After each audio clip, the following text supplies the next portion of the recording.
Got the audio? Perfect. So General Davis, thank you for your information, and in particular the questions that you're able to answer across the board for our folks. As we transition to Lieutenant General Mark Landis, and some of y'all are probably tracking, but this month in Army Magazine, an article came out that showed really the history of First Army and the evolution of First Army over time. So from my perspective, it kind of parallels what we're speaking of this morning, where we, the National Guard, the total Army, are also continuing to evolve. So some of you are very much aware that we had Lieutenant General Landis to speak with us last year during our August convention, but I asked that he come back out this year because of all the change and the ATI that General Davis alluded to. Because of what we do, quite simply, my perspective, we couldn't do it without First Army, without the OCTs in First Army. And General Landis, likewise, from my perspective, being the First Army Div East CG prior to becoming the First Army CG, he knows, he gets, he understands the nuances of the Guard, and that we're much more than just a Title 10 force. And whether it comes to mobilizations for a Dom Ops scenario, let alone an overseas deployment, my belief is he understands us. So at this point, sir, I'm going to shut the heck up and turn it over to you. Thanks, Al. Proud of you. Hey, thanks. For those who don't know me, my name is Mark Landis. I serve First Army. Unlike Bob, I can't sit behind a desk. I got nervous energy. If I mess things up, so Hal mentioned it, with Div East being at Fort Knox, the closest tag to me was Hal Lamberton up in Louisville. And so if I screw up anything in my knowledge of the National Guard, you can blame the great tag of Kentucky. I have one slide, and I really didn't want to even show the one slide. I actually said, hey, if you just give me a whiteboard, I'll draw it for you. And so this is my chicken scratch on a PowerPoint. But I'm going to start kind of unorthodox in the bottom left, because we've been talking about transformation and this need to change, but we don't really go a lot into why do we need to change? Why do we need to change? And you can go to the TRADOC G2 or all these great people to talk to you about the way the warfare is evolving, but what we are seeing in the fight of the future, the large-scale ground combat, as we've seen in both Israel and with the Ukrainian Russians, but the big change is this idea of constant observation, constant fires under large-scale ground combat. So the Army that we knew, the Army that we took into the 20-year war, was good at large-scale ground combat, but not under the environment of constant observation, constant fires. And that is a game changer. It's going to cause us to change our TTPs and tactics, but it's not really going to change how we fight, how the icons do what the icons do. I do want to mention, when we talk about constant observation, constant fires, I always get told, hey, Mark, we just need to be able to figure out how to do counter UAS. UAS is going to be critical in the next fight, but that is not the only sensor on the battlefield. Constant observation, all spectrum. Just so we're talking, quantum radar is only about 3 years away, quantum radar. The vibrations your body makes is going to be detectable to that radar. But there's audio sensors, there's visual sensors. They're not all coming off the platform of the UAS. And so if you look at the warfare, a couple of audio sensors are going to take the place of us having LPOPs out there. They're going to be able to do it. There's infrared sensors. There's all spectrum camouflage. And so you're going to be able to be templated wherever you're at. And then this idea of constant fires, it's the one-way drone attacks. It's these long-range precision fires. They're going to be able to reach out and touch you wherever you are. So you're going to be able to be seen, and you're going to be able to be engaged. And so the question is, are you more engageable than your sister or brother unit to your right or left? So if you mass 3 or 4 tubes of artillery, you're done. You're done. If you're sitting there with your tubes dispersed, then you're less of a target. But when you start putting yourself into mass, that's what's going to cause this problem. And this is what we were seeing when with the Ukrainians fighting the Russians. We knew where the major pushes were because they were massing what? They were massing logistics, they're building hospitals and stuff like that. And so what was happening is the Ukrainians were engaging these logistic buildups before the fight even started. Constant observation, constant fires. The army we have right now is not going to win on that battlefield. It's not going to win. And what I'm talking about win is that we're still able to do maneuver. And so what we're seeing is the primacy of the defense starting to show itself, the primacy of the defense. And as an army that preaches maneuver warfare, every one of you all should be concerned about that. Every one of you, I'm looking at these great leaders, you all are going to have to figure out how to bust this idea of constant observation, constant fire to get back to maneuver, to get back to maneuver.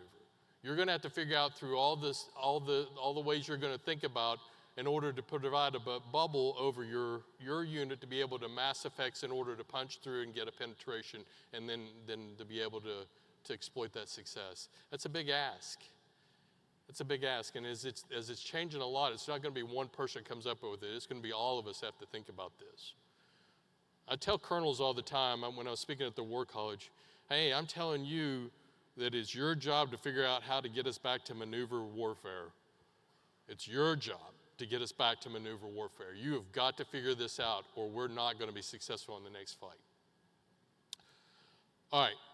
I did want to make that because we always sit there and talk about we're going to change, but we don't really explain why we're going to change as much as I think we should. But I'm First Army, and so what am I going to talk about? I'm going to talk about how do you train for this? How do you train for constant observation, constant fires, and large-scale ground combat?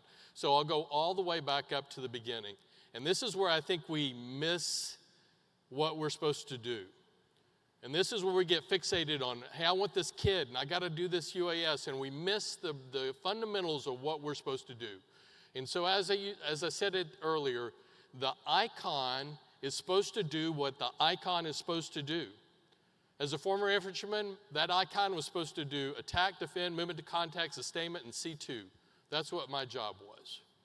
If I was an engineer, it would be maneuverability, counter-maneuverability, survivability, sustainment, and C2. For the aviators up there, I can't remember all 9, so I put them up on the slide for you. But I could go through whatever the icon is, and that's what that icon's supposed to be able to do. And when you break down attack, defend, movement to contact, and you start looking at the critical, leader, collective, and individual task, you'll see commonality in all those. All those have MDMP in it. All of those have rehearsals in it. All of those things have some type of maneuver. And you start building your training plan up with the idea that the first thing you got to be able to do is you got to be able to do those things right here in this open conference room. You've got to be able to do those things regardless of the environment. So first you take the environment stuff out of it, and you're able to do that task minus the environment. Because what we're going to have to do is to take that icon once you get good at it and put it in the environment it's going to fight. That may have some changes to how you're going to fight it, but if you don't know how to fight to begin with, you've already missed it. You've already missed it. And everybody's running to the TTP and they're missing the blocking and tackling of attack, defend, movement to contact. And they're getting fixated on the UAS and they don't know how to do maneuver. They don't know how to shoot and move at the same time. We talked about the 53rd. If you go back, there's a slide that Bob Crothers has that has their training path on what they train by year. And what you see is this fundamental thing, squad STX, squad live fire, platoon STX. I mean, there's iteration after iteration. At the battalion brigade level, MDMP, MDMP, MDMP. I don't have that slide with me, but that final year was something ridiculous, like 600 iterations of MDMP, between brigades and battalions. Just over and over, reps and sets of the basic. And then they just kept, and every time they did something, you put the environment into it. You start incorporating a little bit more of the environment. The rheostat to training is the environment. But first of all, you dial down the environment in order to get good at the fundamentals. So where do you get the fundamentals? I put it in there, ATN and the FM. But if you all don't know Quickfire, Lieutenant General Beagle has been really working hard at CAC to get Quickfire up. And the newest thing they just put into Quickfire, so it's a lessons learned portal that you can go on to. I used to have the QR code up with it, but when you Google it, it'll come up. But he just put in an AI component of Quickfire where you can go on there and say, hey, I'm getting ready to go OC for me, an aviation brigade, what do I need to do for protection? And it'll take all the FMs and start outlining how you need to teach that. But this AI component of it going in Quickfire, it's not using Google, that everybody's mastered. It's using it right out of our FMs and stuff like that. And they'll give you those references. It'll say, hey, I got it out of this F. So you could go ahead and click on the reference inside the Quickfire, and it'll take you to that FM or the ATP, and you can go ahead and read for yourself. So you're going to go there, and you're going to figure out what you're going to train and how you're going to train them. Then you're going to start looking at how you're going to put it into the environment. And I said, you're going to be expected to fight large-scale ground combat, constant observation, constant fires, and if you want to add into the Pacific and say you're going to do it on islands, more better. So how do you get the soldier to be able to do that, especially when Bob's saying that you don't have any money? I've said this before to the tags. There's a difference between replicating and duplicating. Replicating and duplicating. So if you want to replicate being jammed in the EW spectrum, all I need to do is take one of the radios from the unit and key the mic and hold it and play music into it. That's effectively jamming them. I'm replicating a capability. If I want to duplicate it, then I got to go to the FAA and figure out the spectrum I can jam in, and I got to go buy the jamming sensor, and I'm going to put it out there, and I'm going to start jamming them using a real sensor. If you're training a soldier to be able to go and find the jammer in order to be able to target it, then you have to duplicate that capability. You will have to go to the FAA. You will have to go ahead and do all the work to put the right signature out so that soldier understands the skill it takes to find that particular jammer. But how many soldiers do you need to train at that? Because the rest of us, we just need to train the behavior of being jammed. The behavior I can replicate by just turning the radios off. Hey, you all did squad attack really well. Now you're going to do squad attack in an EW scenario. You have to do it minus your radios. And I've replicated, not costing us anything. Not costing us anything. And this is really at the, it's limitless what you want to do. I was talking to one of my brigade commanders, and he was like, hey, boss, I want them to be able to engage UASs at distance with small arms. I want to go ahead and train that on a live fire. But it's going to cost us whatever it was, $1,300 a UAS in order to be able to train this capability. Okay, $1,300 a pop to do a company engaging a UAS. But here's an idea. Why don't you just go out there about 150, 200 yards and take a red balloon and tie it with some helium to a target lifter and then lift it up and let the balloon go up and it'll dance in the wind and we'll see if they can knock the balloon out. You know how much that cost me? 5 cents. 5 cents. What are you trying to train? What are you trying to train with? You want to duplicate shooting the UAS out, then fine, buy UAS and put it up there and shoot it, but you can replicate that for much cheaper. And if you're trying to do fire distribution and massive effects, I can do that with the red balloon. You can make it green if you want. I don't really care. The cost is immaterial, red or blue. But I see too many people getting focused on, hey, I've got to be able to do this, and I've got to be able to duplicate it, versus, hey, I'm going to my weekend drill, and what am I going to be able to do? Reps and sets at my weekend drill. I've got about, 10 hours of training. There's a lot of things that I could do in order to get to trained and ready, reps and sets.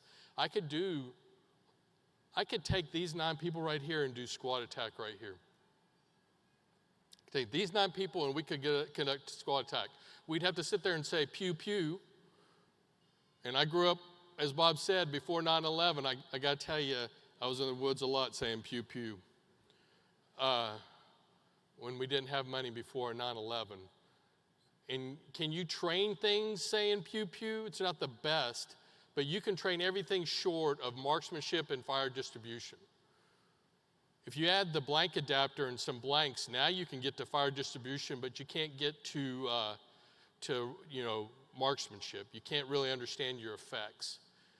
You take a little bit more money and put some miles on it, now you're getting closer to duplication, but it's still a laser and it's going straight versus ballistic. But they're creating a new miles that's going to take the ballistic trajectory of a bullet, and they're going to put it on your thing so you can get more closer to duplicating just using miles. The difference is going pew pew costs you $0. The blanks cost you about $10 for your platoon.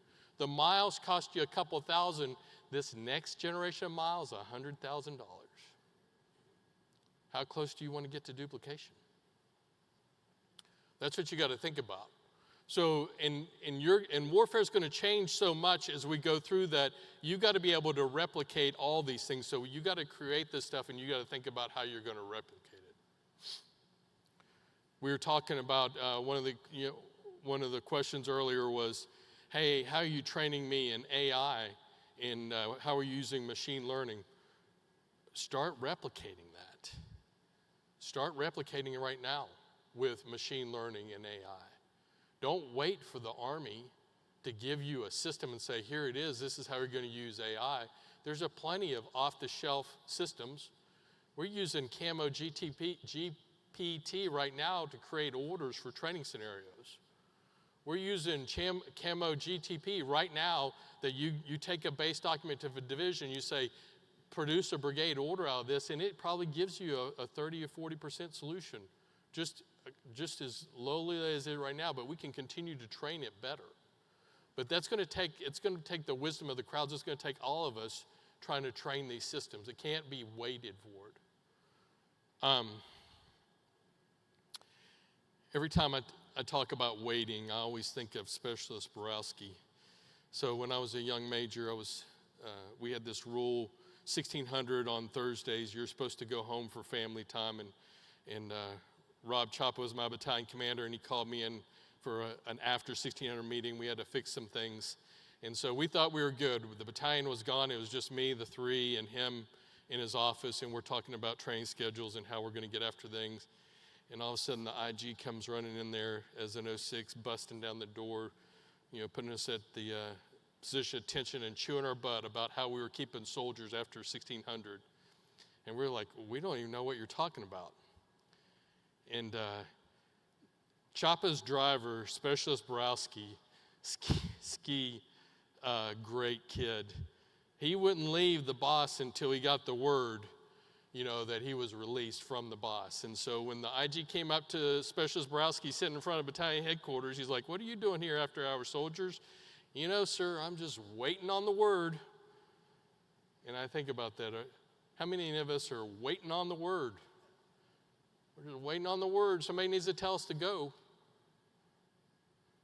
Okay, here's the word, go. Go as fast as you can. The chief's already told you. Go as fast as you can, as long as you can. You've got to figure out maneuver warfare under constant observation, constant fires. If you're waiting for the Army to figure it out, you're going to be waiting on the word. And you're going to be late to need. But if you bring untrained formations to us and try to stick it in that environment, if they don't even know how to do the blocking and tackling of attack, defend, movement to contact, we got no building blocks. And if you're not using your weekend drills and stuff like that to make sure that these young NCOs and young officers understand the basic building blocks of warfare, the environment's not going to matter. The environment's not going to matter. Train them on the basics, environment agnostic, and then as they get better, you start putting in the environment. Those of you that grew up back in the days when we had a bunch of NBC, CBURN, whatever the common acronym, if y'all remember that, we'd finish this great exercise and we'd give each other high fives on the objective. You know, we kicked butt, we were able to do that well, and the answer was always, okay, Mark, go do it in Mach 4 at night. Does anybody remember that saying? If you can do it at Mach 4 at night, then you're trained. What is Mach 4 at night? All they're doing is playing with the environment. We are still going to do the same task. We were still going to do exactly what we did successful, daytime, nighttime, whatever it was. All they were doing is taking the environment and cranking it up. But we didn't start training at Mach 4 at night. We didn't start that training. That's where we were going to end. If you're starting the training under constant observation, constant fires, jamming them before they can get down the block into tackling, then I probably think we missed the mark. I think we're going to confuse the soldiers. And I'm happy to take questions on that. All right. I covered replicate and duplicate. I did touch on skills and behavior. Everybody does understand the difference. There's a lot of ways that I can train behaviors. And that's what I want to see a lot of soldiers do. I was at one of the CTCs a couple months ago and saw a bunch of cannons sitting in an open field. And I just looked at the CG and I was like, kill those things right now. And he was like, well, what am I going to kill them with? And I was like, I could care less. Hypersonic, nuclear bomb, just go over there and gun them. Because it's the behavior. If any of those field artillerymen think it's going to be okay that they can keep the cannon sitting that way, they're already dead. Just kill them. We're going to train the behavior right now. And he was worried about projecting certain signatures so they knew what they were going to kill. That's not replicate to me. It's not replicate, because I want to make sure that the soldier's going to live on the next battlefield. I can't wait to go get the right signature for them. I need them to understand this behavior, amassing this, is not going to survive in this next environment. Okay. Principles of training for LSCO. Long thing, like I said, if I could have drawn it on a whiteboard, it would have probably not have been any prettier than this one right here. I had some great captains come up with this. They gave me like 3 different examples. I couldn't understand any of them. So hopefully this slide makes sense to you all. Make sure your icons can do what they can do. Make sure you reference the training doctrine that you're going to do it. Then when you got it trained and ready, then you start introducing the environment to it. And how you do that, you do it through replicating and duplicating. And how do you determine which one you need? Are you training a skill or training a behavior? That's a summary of what I just said. See, I did learn something in Dahlonega. You're supposed to tell them what you're supposed to say it, and then you're supposed to summarize. I will say this, I spent a couple years training up in Dahlonega, as a Ranger instructor, and I will tell you back then, $250,000 was our annual budget for 5th RTB, because Ranger training is cheap. And I always use that example. I was like, I don't understand. All you got to do is go out there and march in the woods, give them some blanks, 1 MRE a day, because we didn't give them 3. And it was cheap training. And what the product you get out of Ranger School, I would argue, is some of the best leaders in anywhere in the world, and it is not expensive to train that. But if you start looking at the price tag, you may lose the opportunities that you may need to provide to your soldiers. All right, the green light says I have 12 minutes left. Is that for questions too? I will stop talking if there's any questions of me.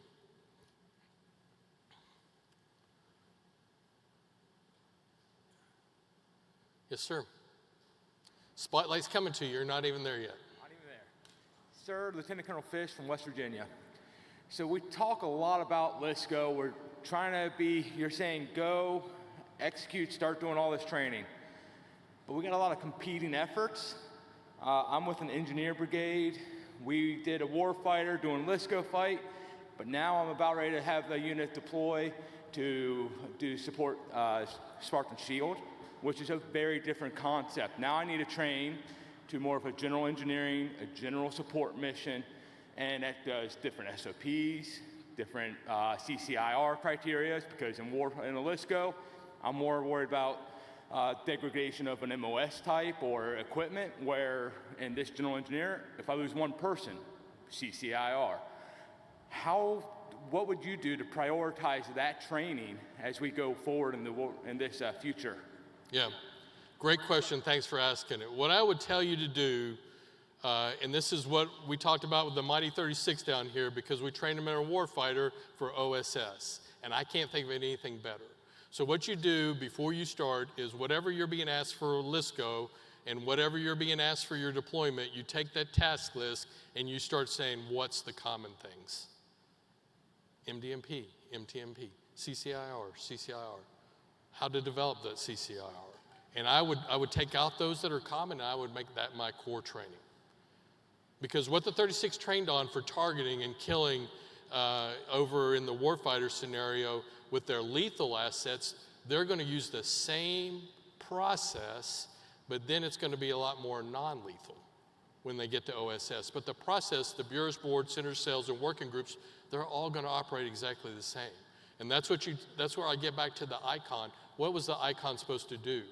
And you've taken the icon and said, well, I got to do it for this environment, and I got to do it for this environment. Exactly right. And so what is the commonality between the two environments? And I would prioritize those things. And then those things that are unique or special to those environments, I would get to them if I had time. That's what I would do. Check or hold. Thank you, sir.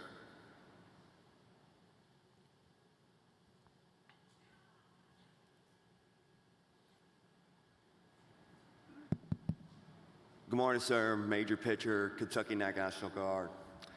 So my question,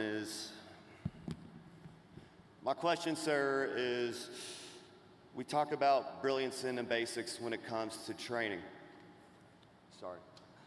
And one of the things that I'm wondering now is when we talk about brilliance in the basics, is employment of small UAS and then getting into counter UAS at the squad level going to start becoming part of that brilliance in the basics, because it's very hard to obtain the materials and the resources to conduct counter UAS or small UAS training, sir. Yeah.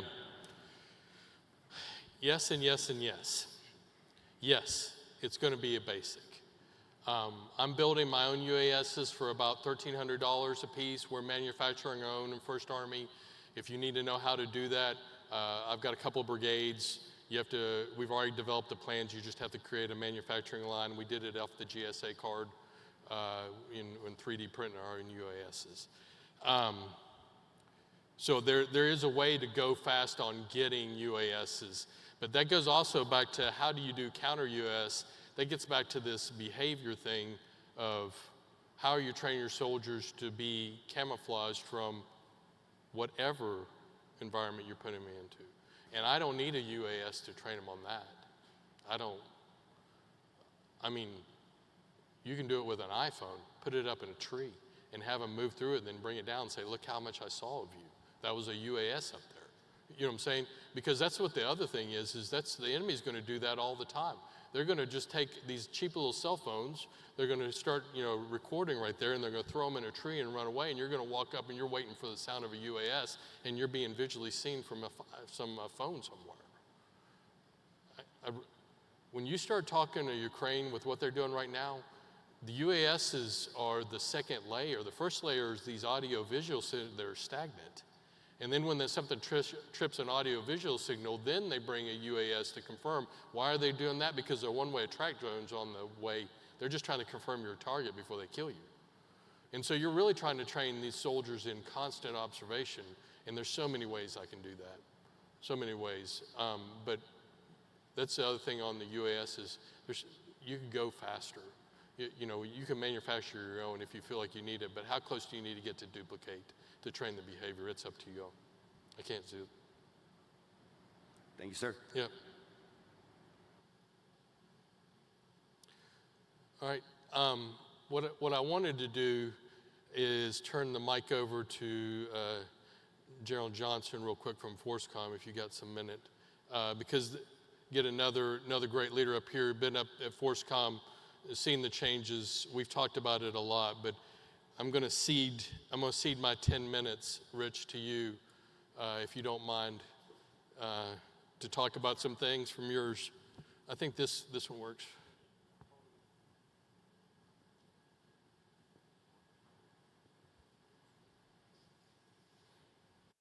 You know, when a lieutenant general asks you if you don't mind, you say, "Sir, yes, sir." So I didn't expect to present, but I know I'm speaking to the company grade officers this afternoon. I'm going to step back a little bit.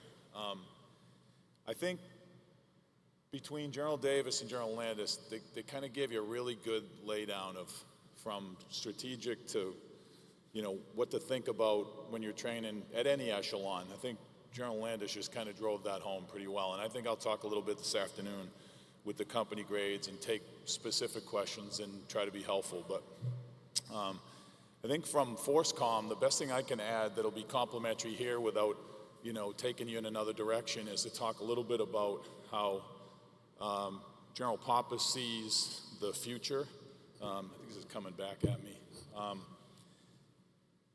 You all probably know Western Hemisphere Command. You've heard that term. It may become U.S. Army America. Not really clear yet. It's like a lot of things. There's a lot of broken dishes on the floor that we're trying to glue back together right now. So I think what I want to talk about here that'll be complimentary is maybe something you didn't expect to talk about, which is not specifically training management, or some of the kind of concepts that General Landis just laid out, but just think about opportunity in the way we're going to realign the Army. So you probably heard a whole lot about that, and maybe this is more value from me to you right now to talk about that. So Western Hemisphere Command, or U.S. Army America, is going to be what FORSCOM morphs into. IOC is 1 October, so that is just a little more than a month away. It is, as General Landis just said, it's go time, just go. So there's a lot of that in everything we do right now, and that goes for kind of this higher level reorganization of the Army, whether you're talking about transformation to MBCTs, or you're talking about the new kind of headquarters configuration. The Army's about to assign forces to the COCOMs. That has huge implications. First Corps would go west and be assigned to Indo-PACOM, and then, you know, fall under the Theater Army, which is USAPAC. And you all, if you were here yesterday, you kind of saw the problem set in the Pacific, and China is a pacing threat and so on. If this all happens, 3rd Corps would be assigned to EUCOM and fall under USARAF as a 4-star headquarters. And here in the homeland, you'd have FORSCOM becoming U.S. Army America or Western Hemisphere Command. Not clear yet whether or not they're going to combine the COCOMs. That's kind of a different process at the SecDef and Joint Staff level. They're looking at Unified Command Plan stuff now. But either way, I think what is interesting for all of us to think about on the Guard side is you see what's happening right now with the domestic employment of our forces. You understand that there's a lot of noise around that. And I have had a bunch of conversations here with senior leaders and leaders at field grade level, and even a couple of company commanders who seem to understand more about the world than I ever did as a company commander, and have asked some great questions even this morning. And I think for me, what I've been saying to people is, look, drown out the noise.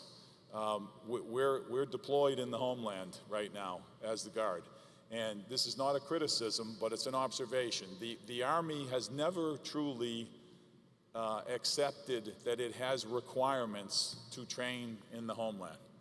So you can take that in a lot of different ways. We could have that conversation over a beer, but the reason I'm saying it at all is to say to you that I think right now presents a great opportunity.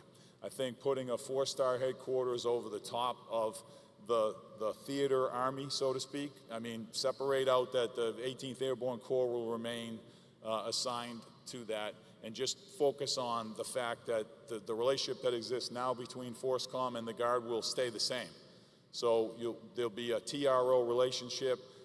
That new entity will still provide the training requirements and the training resources. It'll still track our units, our Guard units, through all of the various training progressions we just talked about, whether you're talking about the CTCs or some of our new ways of thinking about it with the combat readiness exercise and so on, or the smaller Minuteman rotation. You're still going to have the power of a headquarters like FORSCOM that's now going to become an operational theater army. And for me, what I thought would be valuable to you is to think a little bit about what that means. You're actually going to have vertical alignment of the Homeland Mission all the way to the SecDef. That's pretty cool, and it's unprecedented.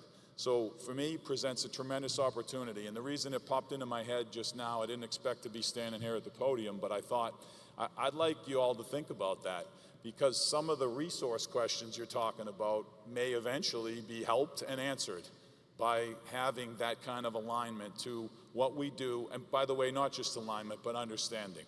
I think you all know, any of you ever taken the DISCA courses that Army North's been running forever? They don't quite get it, right? It doesn't quite get to the level of understanding we have of the interagency, how the interagency interplays with the higher order of defense support to civil authority as from a DOD perspective.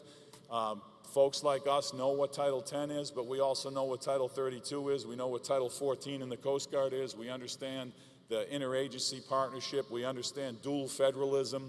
Those are all things that are not part of PME for an active component officer. You have to be kind of specifically assigned to something, like General Landis has been. He is the Army subject matter expert on that, the Compo 1 subject matter expert, mostly because he is the first Army expert, and first Army is the belly button to active component and readiness for the Army Guard. So I think for me, you know, with a couple of minutes to say something important to you, I would like you all to start thinking about the possibility and the opportunities that are being presented by that new alignment. And just take the time to understand it. If you see me around today, I'm around the rest of the day and tonight, happy to talk to anybody about it. But I think for us, a lot of you are asking questions about how do we balance all of this. You know, Bob did a great job, General Davis did a great job of describing, look, there's a resource problem, so we're trying to sort that out. General Lamberton and I talk all the time about, you know, that paradigm. And I'll talk about that in the last couple of minutes I have here. But I think what I want to say top line, since I've got a minute with you all, is, and I'm about to not be here for another minute, so I want to say some things before I leave the stage, not this stage, but the stage of my career. It's been a long time for me, and I've seen this organization from every echelon. I was an enlisted guy and a team leader. I went to and got commissioned in the last century, and I've been here for 40 years. So, and I've got to serve with like great people at all the right places to understand this. I had Bob's job a few years ago, and I don't know it as well as he knows it, but I do know this. This organization is, you know, as it always has been, is on the brink of something really important again, another phase, another huge transition. And I think right now, we have never been in a better position to take advantage of some of the opportunities that are presenting themselves. So where people see turmoil and broken dishes, I see the opportunity to seize more resources, to support ourselves better, to train better. And I think it was said a couple times here in a couple different ways. General Stubbs has it right when he says ready for combat, ready for anything. You all know that. A few years ago when I was the deputy director, right after the time we went through all the civil unrest and COVID was happening at the time, I got sent to the senior leader offsite for the Army, and I was the senior guard officer at the meeting.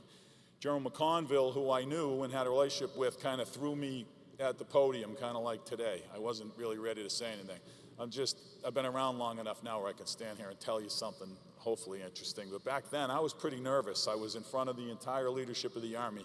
And General McConville basically gave all of you credit for what we all did during that time period in this country. All that civil unrest, all those no-notice deployments, and basically said in front of the Army leadership, hey, I want to say I can't believe what the Guard just did.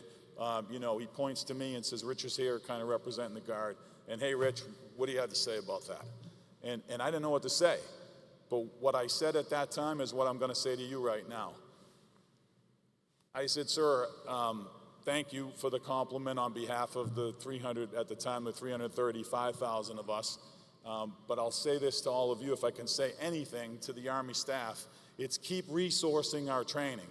Because we don't do like George Floyd training, we don't do COVID training, we do Army training. We train our METs at echelon. We do combined arms, multi-echelon, joint if you got it training. And by doing that and having staff proficiency, as General Landis just said, MDMP, I don't know if Bob Carruthers in the room, but MDMP 600 iterations is what crushed Black Horse at NTC. Not just the soldiers out there sweating and working, I know that's important, but the unit did the preparation, and it did it because it was resourced to do Army training. So I say that to you now. I think we need to seize that. I think that opportunity is going to present itself right now. There's a readiness conundrum. I'm down to 8765. Yeah? This readiness deficit that General Davis just explained really well, I'll say it to you in my own simple way. When you look at the way the senior leadership of the Army talks and looks at readiness, they essentially look at the USR, as we all do. But if you think about how it's presented to you, in every place, every corner of this organization, everywhere in the Army, we use PowerPoint slides, and we show you either green and red bubble charts, you know, green, amber, red, or we show you bar graphs, right? Well, if you're 60% ready for something and you're only looking at it from the graphic representation of it, there's too much green on the slide for me, because we're all drawn to green. So if you're 60% ready, you're not ready by our standards. You are C4. So what I've been saying to people is we need a new way to look at this. If we've got a resource problem that parks the majority of our units somewhere between 0 and 65%, which the Army just calls unready, right? The top three bands are very easy to understand. You're 85% or above, you're 75 to 84, you're 65 to 74. Those narrow bands, really easy for me to understand.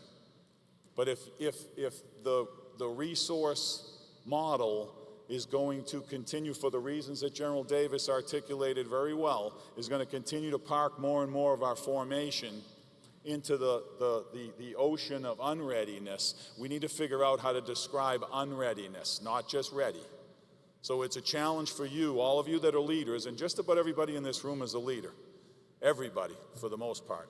So I think for us, a challenge from me to you is to say, look, you got to start thinking about how to describe that. Not, by the way, the action you take is what General Landis just laid out. I couldn't say that any better. So between General Davis and General Landis, I'm trying to find a little space to tell you something maybe complementary to those two things. What General Landis just said is exactly what action you should take based on what I'm describing and what General Davis laid out for you in terms of how it's resourced. The challenge is understand it, but be able to present it. So you have to execute at the level you're resourced at. You have to report it at that level. You know, again, we all chase success. Don't tell somebody you're T1, C1 when you're resourced to be T3, C3. And don't accept that T3 is some kind of standard, because it's not. It's a resource decision. Who here runs anything in their life where you're good with being 65% good? Is that good? It's not a standard. So T3 for us, C3, is a band that says we are somewhere between 65 and 74% ready for whatever it is you do. Is that a standard? It's not. It's a reflection of a resource decision. So all I would say to you is, before I get too deep, I'm 3 minutes over, because it's nice they have this for me. I need to stop. I need to stop here, but I am not going to stop in the rest of my life and when I step off the stage. I'm just asking you all to start, maybe see this in a little different way. Be the person that can use the data that we just talked about, can use the human contact with your soldiers at echelon, and be able to report accurately exactly what those resources are providing. Because at the end of the day, if I had another hour, I'm going to talk to the company grade. At the end of the day, if you think about what the mobilization and the build for large-scale combat looks like, and then you put it against the fact that you are only going to be resourced to build crew and squad level readiness, you tell me how our country fills the gap between that and having to reconstitute, regenerate a force in contact in large-scale ground combat. When the active component is in contact and we win the first fight, as we believe we will, The only way that the first fight means anything is if you can consolidate those gains, continue to hold that momentum. That means reconstituting and regenerating that force and contact with the close combat reserve of the United States Army, which is in this room. Now, how do you do that if you're only resourced to be ready at crew and squad? I would say to you all, it's all of our challenge, but every one of you has to consider where you sit, who you're responsible for, what you're trying to produce based on, I believe General Landis just has the most accurate and fundamental description of what you should be doing, what actions should be taken. But I'm trying to describe to you how to understand it. And I hope it's helpful. If it's not, please grab me out there and help me make this better the next time I present it. But I think at the end of the day, you've got to understand what our country faces and how quickly we will escalate to mobilize for large-scale ground combat. That's another piece of SA that we all have to have. And I'm going to stop there. And if anybody has questions, Hal's given me time for questions. Thank you. Please. All right, so you all got it. Awesome. Take that with you and go get some shit done. Thanks.